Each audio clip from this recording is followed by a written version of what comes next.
সৌজন্য রাজনীতি যদি আমি করি তো কিন্তু খারাপ কিছু বলেনি, যে মানুষ আমাকে নিয়ে ভালো বলছে তাকে আমি কি উত্তর দেবো? আমার শুভেন্দু বলছি, কুণালদা নিজের মতো করে রাজনীতি করে এবং আমি ফ্যান ওনার রাজনীতির। উনি যেভাবে লড়াকুভাবে কথা বলেন দলের প্রতি, তার যে অ্যাগ্রেসিভ যে নেচারটা আছে, মানে দলের পক্ষে রাজা, আমার এটা definitely I really appreciate his way of politics. এই যে ডকুমেন্টস আপনি জমা দিয়েছেন ইডিকে, বিরোধী দলনেতার হাতে চলে যাচ্ছে, আপনি কি লিগালি মানে আইনি কোনো স্টেপ নেবেন? আমার এই কেসটা আমি দলের কাছে আরো হতে পারে না, দল যেটা বুঝবে। কারণ C the thing is that ultimately লোক জেতার জন্য, এটাই তো বোঝানোর চেষ্টা করছে, লোক জেতার জন্য কত কি নিচে নামতে পারে। মানে যে কোনো ভাবে দেবের ইমেজটাকে ডেন করো, যে কোনো ভাবে দেবকে চোর প্রমাণিত করো। আর এই চুরি তো আপনারা বলছেন এই জন্য কোটি কোটি টাকা বিলি করছেন আপনারা, ভোটারদের প্রত্যেকটা ভোটারদেরকে কেনার চেষ্টা করছেন, যাতে টাকা তো ধরা পড়ছে। আগের দিন খড়গপুর মিদনাপুরে গেস্ট হাউসে ধরা পড়লো 35 লক্ষ টাকার মতন, আজকে দাসপুরে আমার বিধান লোকসভাতে ধরা পড়লো। এবং এটা দুঃখজনক। তো মানে আজকে দেখো, আমার কেউ শত্রু না। আমি যদি কথা বলি, আমি যদি টিএমসি করছি তার মানে এটা না সবাই আমার শত্রু, কিন্তু এটাও সত্যি যে যদি জেতার জন্য এইভাবে যদি কেউ অ্যাপ্রোচ করে সেটাও আমি ভালো চোখে নেবো না। কিন্তু মানে এটা সৌজন্য না। মানে আজকে তুমি যদি আমাকে যদি ফেয়ার প্লেতে হারাতে না পারো, বিলো দ্য বেল্টে গিয়ে তোমরা ইডিকে দেখা পাঠাবে, সিবিআইকে পাঠাবে এবং টাকা বিলি করবে, আমার নামে এফআইআর করার চেষ্টা, খুনের অভিযোগ দেওয়ার চেষ্টা করা হয়েছে এই 3 মাসের মধ্যে, আমি সবকিছু দেখেছি। তো আমার মনে হয় কি ধমকা ব্ল্যাকমেলও করা হয়েছে, 3 দিন পর আমি দেখাবো, 3 দিন, এটা তো শিওর ব্ল্যাকমেল। তুমি যখন 3 দিন ধরে 3 দিন পর আমি একটা বম দেবো, বম মারবো, দেখবে ঘর থেকে বেরোতে পারবে না, this was the challenge thrown to me. তো what you mean to say? আমাকে তো ব্ল্যাকমেল করা হলো, ওপেন ব্ল্যাকমেল করা হলো, ওপেন থ্রেট দেওয়া হলো, তাতে আমি ভয় পাই, তাতে আমি করি। তো দিস ইজ আমার মনে হয় ভোটারদের বোঝা উচিত যে 3 মাসের মধ্যে তারা সমস্ত কিছু করেছে। এবং আমি এটাও জানি যে জেতার পর ওরা 5 বছর সত্যি আমার সঙ্গে খুব যে ভালো রাখবে সেটা আমি ভালো করে জানি, বাট সেটা সময় অপেক্ষা। বাট আমি আগেন বলবো কি কর্মাকে না ভগবানও ভয় পায়। এই সবকিছু কি হচ্ছে আপনার বিজেপিতে না যাওয়ার জন্য? বিজেপি তো অপ্রস্তাব ছিল আপনার কাছে, তখন কেন হচ্ছে না, কেন হয়নি, কেন হচ্ছে, এটা ওই সময়টা আমি বেরিয়ে এসেছি। কালকে নির্বাচন, কালকে ভোট, আজকে আমার মনে হয় আজকে দিনটা নিয়ে কথা বলা উচিত।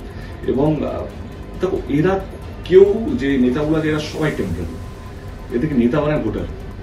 এবং আমি ভোটারদেরকে একটা অ্যাপিল করতে চাই কি এই চিহ্নিত নেতারা যারা দুর্নীতির সঙ্গে যুক্ত আছে, যারা টাকা নিয়ে ধরা পড়েছে, তারা আমাকে ইডিসির তথ্য পাঠাচ্ছে, যাদের সবকটা কেসে নালদা শালবাদ থেকে আরম্ভ করে সবকটা কেসে তাদের চার্জশিটে নাম আছে এবং তাদের ধরা পড়েছে টাকা নিতে গিয়ে, তারা যদি আমাকে সার্টিফিকেট দেয় তাহলে এটা তো দুঃখজনক ব্যাপার।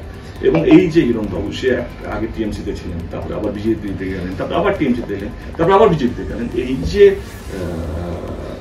পুরো ব্যাপারটা ডান্সিং কি বলবো পলিটিক্স বানিয়ে দিয়েছে, কখনো এই দল কখনো ওই দল।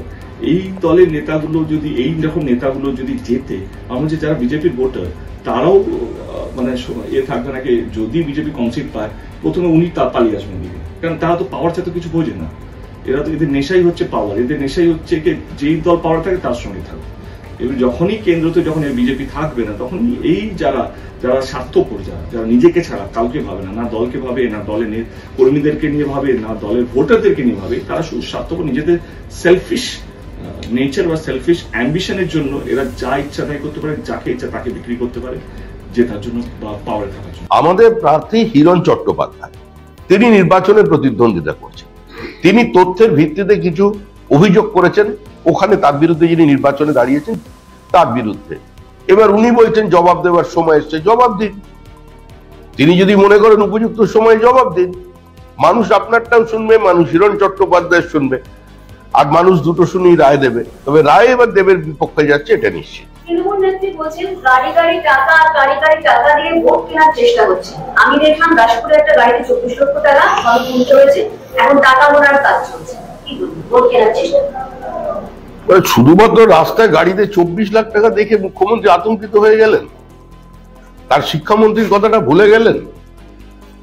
খাটের তলায় 50 কোটি আর 15 কেজি সোনা, কিন্তু লাখের গল্প চলছে। পশ্চিমবঙ্গে তো মানদণ্ড মুখ্যমন্ত্রী নামিয়ে দিচ্ছেন, এই কি করে চলবে? উঁচুতে বলুন, কোটির বলুন। পশ্চিমবঙ্গের মানুষ ওসব 10-15 লাখ টাকা 24 লাখের আর গল্প চলছে। 30 লক্ষ টাকা দিয়ে ভোট পেয়েছে, তা যায় না যাবে না, নাগপুর বিধানসভা কেন্দ্র 30 লক্ষ টাকা ছড়ে দিয়ে গ্রেপ্তার চাই, গ্রেপ্তার চাই।